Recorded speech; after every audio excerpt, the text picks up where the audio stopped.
Este es el diario de un cinéfilo en pandemia. Antes se llamaba el mejor podcast de cine de bajo presupuesto, pero lo rebauticé porque siento que estoy hablando mucho de cine en tiempos de COVID y en tiempos de encierro, así que siento que estaría mejor que se llamara así.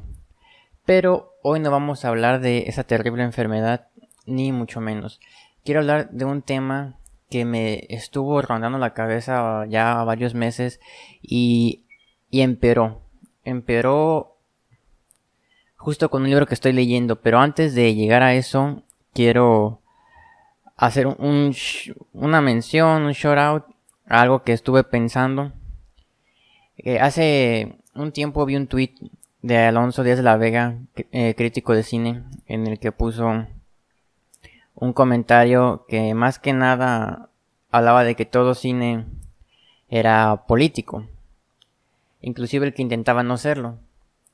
Le respondí, le comenté que, que yo siento personalmente que sí, que todo cine es político y me di cuenta tarde de esto. Y siento que la diferencia es esta. Ya sea que el cineasta en cuestión sabe que su discurso es político y aún así hace su película, o eso lo motiva a hacer su película, o no sabe que está dando un discurso y se queda impregnado en su largometraje. Y no sé cuál es peor, si la ignorancia total o, o dar por sentado que eso es lo que quieres hablar. No sé si esté bien o esté mal, eso ya es como cosa de cada quien. Pero lo que no podemos evitar hablar es de que sí, de que los largometrajes tienen esto. Y hay muchos ejemplos, pero me quedé pensando, ¿habrá un punto en el que las películas intenten no hacerlo? ¿O qué tan conscientes son sus realizadores? Y quiero explorar un poco más. Llegué a pensar al principio qué películas podían no dar discursos políticos y si era necesario o no es necesario. Y para eso tenemos que retomarnos a los inicios del cine, pero antes de eso yo pensé, quizás las únicas películas que podrían no dar un discurso serían las de superhéroes o las de aventura, de ese tipo de género. ¿Por qué? Porque el tema es más cliché, es el viaje del héroe en el que tienen que detener al villano y salvar un banco y se acabó, ¿no? Pero por alguna razón estas películas fueron transformándose en los discursos políticos más fuertes y en las propagandas más grandes. Como un ejemplo más claro es la última que sacó Marvel en su plataforma de Disney Plus, que es la del Falcon y el Soldado del Invierno, que habla sobre el racismo en Norteamérica, sobre el hambre, sobre muchas cosas, pero, y lo mencioné anteriormente en un especial que hablamos de esto, no se sentía como que les importaba hablar de esos temas en la producción de la serie, sino que lo hacían para caer en algo políticamente correcto y atraer a la audiencia, porque Disney busca darle a la gente lo que está consumiendo en el momento. Y lo que la gente ahorita está consumiendo es esa aceptación, es esa necesidad de que todo esté bien y de que nadie salga lastimado y de cancelemos todo lo que vaya en contra de las formas en las que pensamos y lo que no lo aceptamos.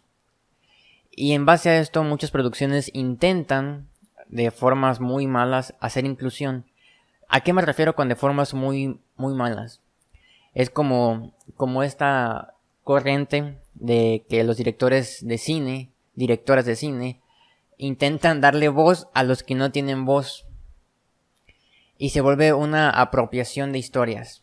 Y vaya, yo no creo que haya un monopolio en el que si eres un ejemplo, ¿no? De aquí de Veracruz. Si eres de Veracruz, solo tú puedes contar historias de Veracruz. O de las personas de Oaxaca o de Chiapas. No. Si una historia te mueve, debes de contarla. Pero tampoco intentes jugártela como el mensajero del bien, la mensajera del bien, de voy a contar cómo cómo estas entidades, cómo este grupo está siendo desplazado y discriminado, y lo haces desde tu burbuja de privilegio en el que vas, grabas y te vas y ni siquiera apoyas, ni siquiera dejas un presupuesto, ni siquiera dejas nada. Solo buscas el exhibir en base a tu necesidad.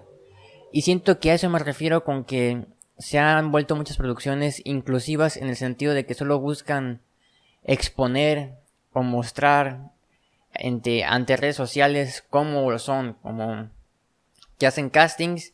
Y un ejemplo más sencillo y más claro.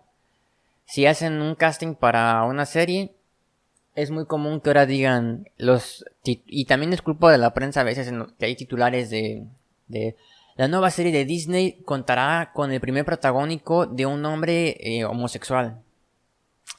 Y es como de, a ver, o sea, si es muy importante su orientación sexual para que la anuncies como propaganda de la serie, es como que dijeras, la primera serie protagonizada por un hombre heterosexual.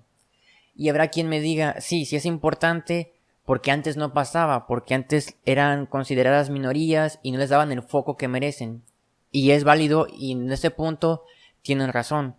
Sí lo vuelve importante, pero cuando va con el discurso y cuando va con la producción en sí.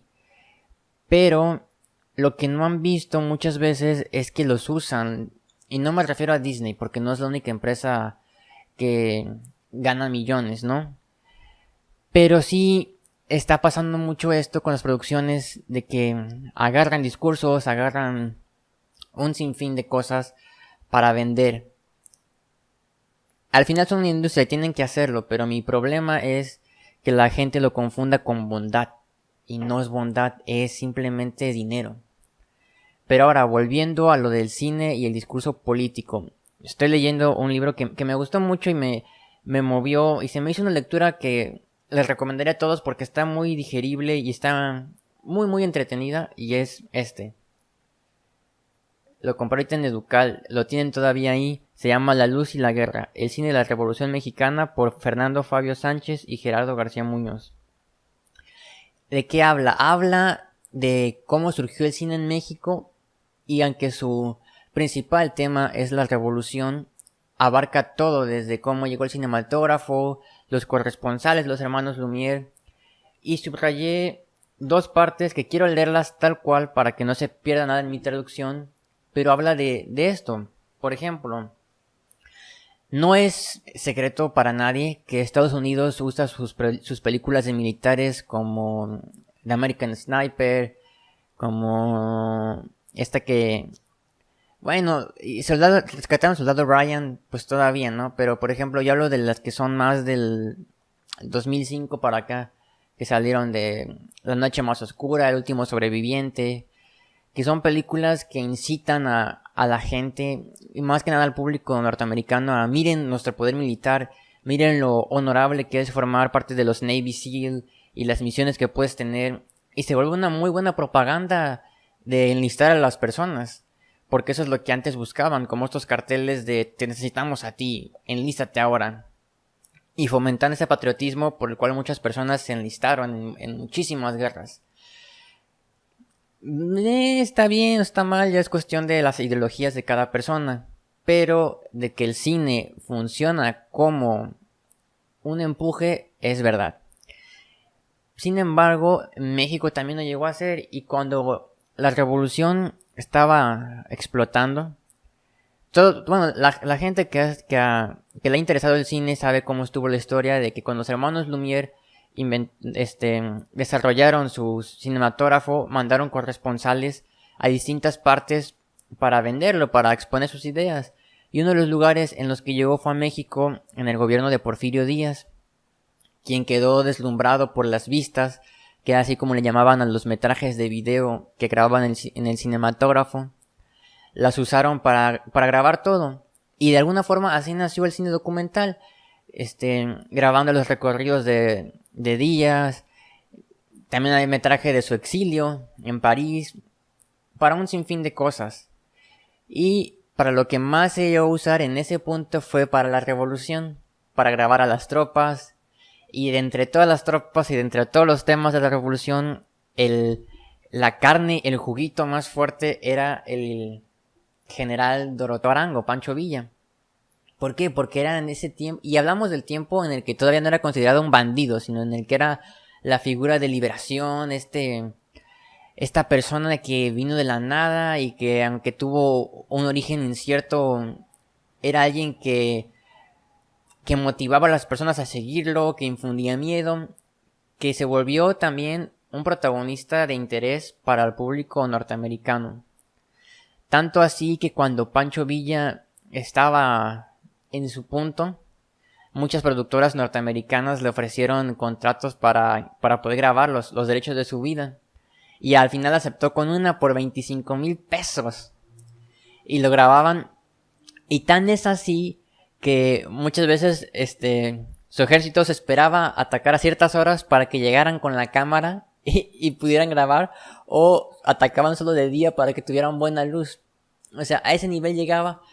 Y no era solamente por el ego, que también tenía que ver, pero sino por esta onda de que mostraran su poderío. De que asimismo el gobierno, bueno, no el gobierno mexicano, sino el poder se mostrar ante la gente de miren lo que tenemos y miren lo que podemos hacer. Y voy a leerles dos partes que a mí me llamaron mucho la atención de este libro y que va con esto que estamos hablando, sobre todo del cine político, ¿no? El documental obviamente intenta legitimar la guerra, pero sobre todo hermanar al ejército federal y al gobierno con la nación. Así que tenemos ejemplos claros de cómo desde hace años ya se estaba intentando hacer este discurso. Sangre hermana de los hermanos Alba rompe abiertamente con la aparente objetividad positivista antes atribuida a Revolución Orozquista. Fue estrenada el 14 de febrero de 1914 en pleno huertismo, a casi un mes de la batalla villista de Ojinawa, Chihuahua. 1914, o sea, pónganse a pensar, 1914. El cine no era como lo conocíamos, pero era algo, y que era propaganda. Y curiosamente, algo que yo no sabía, un dato curioso, uno de los directores que fue contratado o que estaba interesado en dirigir la vida de Pancho Villa iba a ser una película que se iba a llamar The Life of General Villa, que inicialmente le iba a dirigir D.W. Griffith, que no lo hizo porque al final se fue a hacer otra película que es El nacimiento de una nación. O sea, son cosas que te vuelan la cabeza. Al menos a mí me la voló y me dejó, no sé, como esa sensación impresionante. Y sí, usaban las vistas para darle poder al ejército, para darle todo esto. Y aquí viene lo interesante. Sergei Eisenstein, este cineasta ruso que revolucionó el montaje y fue también un pionero del cine, se interesó en venir a México a grabar la revolución. ¿Por qué? Porque había muchos corresponsales que le estaban llevando y de entre todos los que había, el que más generó ruido o emoción fue John Reed con México Insurgente. Y también hubo otro corresponsal que era amigo íntimo de Sergei que lo motivó, no lo motivó, porque no sabemos exactamente si fue él, ¿no? Pero fue un punto de partida para que él quisiera venir a México. Pero John Reed hizo sus crónicas de la revolución en su libro, que fue al final eso, fueron crónicas, pero que sirvieron también para causar emoción ante las personas que no vivían esa época. Bueno, no exactamente emoción, porque la revolución fue una época que, aunque se glorifica mucho y se glorificó en el cine mexicano, fue algo muy violento. Pero desde el punto de vista de los cineastas que estaban apenas rascando el potencial del cine y que tenían sus cámaras, era la oportunidad perfecta para grabar. Y Eisenstein quería venir a México, terminó viniendo y quería grabar una película de revolución. Pero él dejó muy claro a su productor, a Upton Sinclair, que él no quería hacer un cine de propaganda, que quería hacer algo 100% artístico. Y ahí tenemos el primer choque entre lo que el cineasta quiere y lo que termina siendo.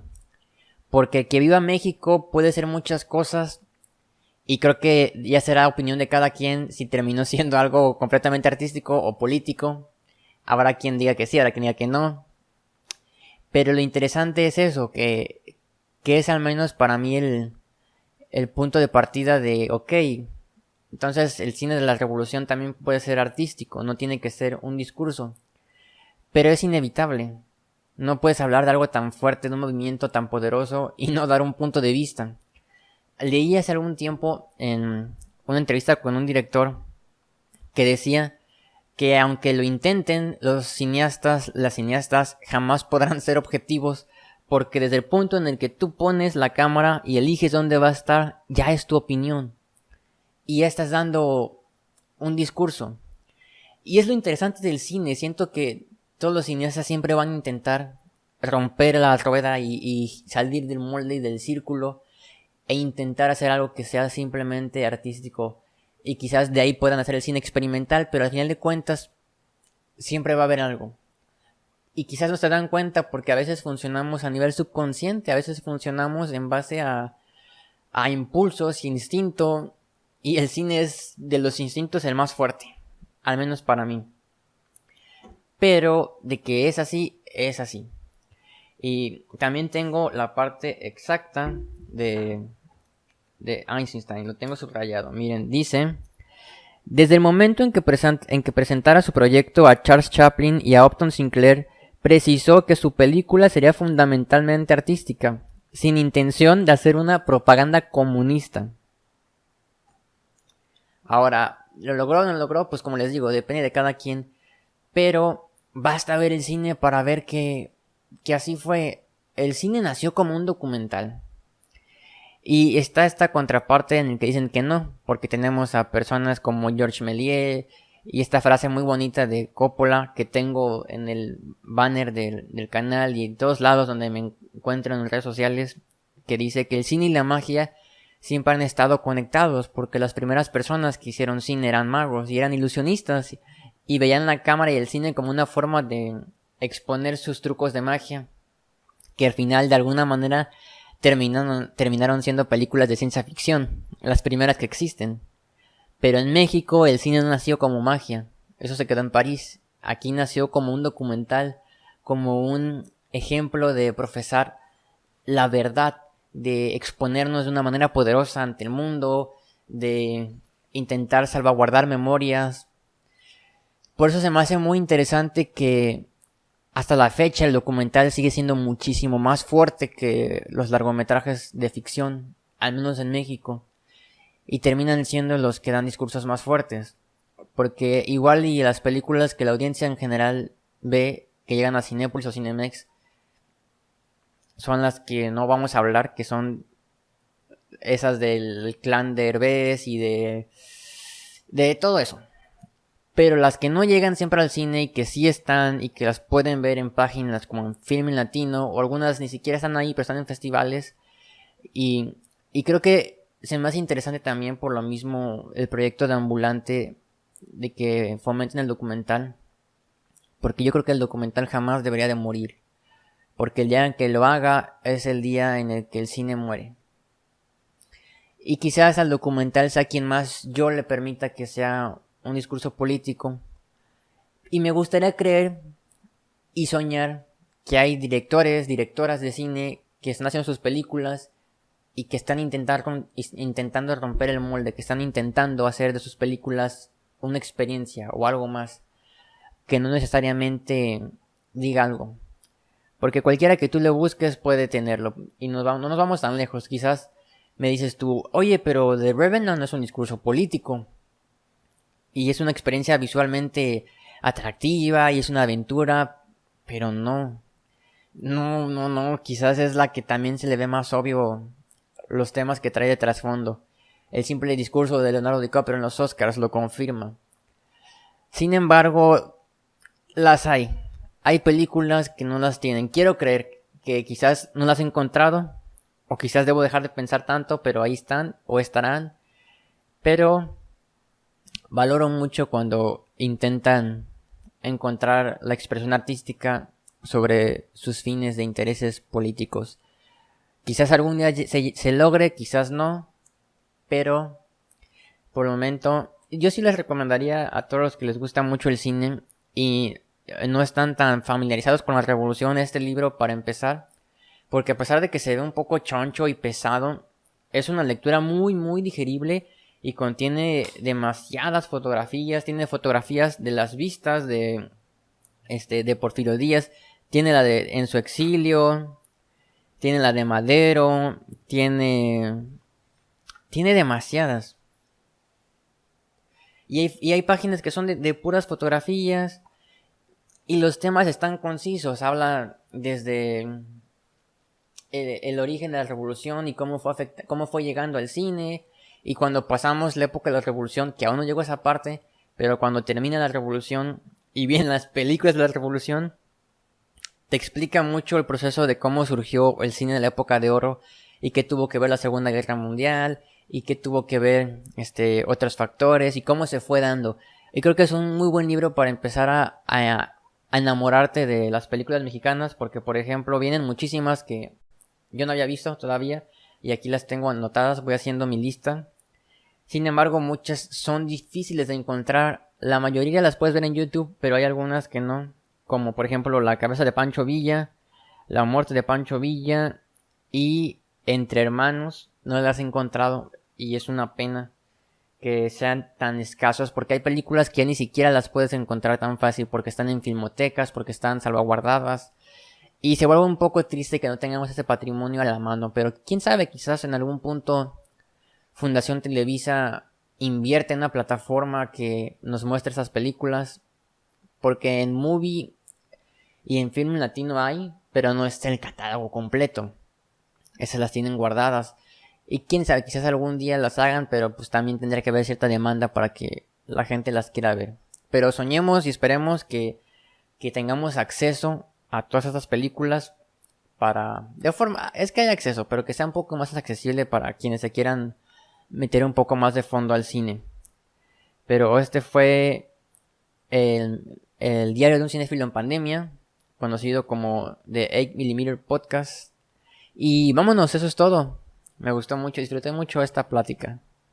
Así que nos vemos en otro episodio y también ya estamos volviendo a Spotify, pero no con estos temas, porque ya saben que yo odio a la gente que sube videos a YouTube y Spotify hablando lo mismo y nos le dan copiar y pegar. No, ya hablamos de otras cosas diferentes y un poco más largo, ya son como de 40 a 50 minutos. Así que si quieren irse a algo más largo, vayan allá, que estaré hablando de mi experiencia volviendo al cine después de mucho tiempo que no quería ir. Y va a estar bonito, así que vayan a verlo y nos vemos.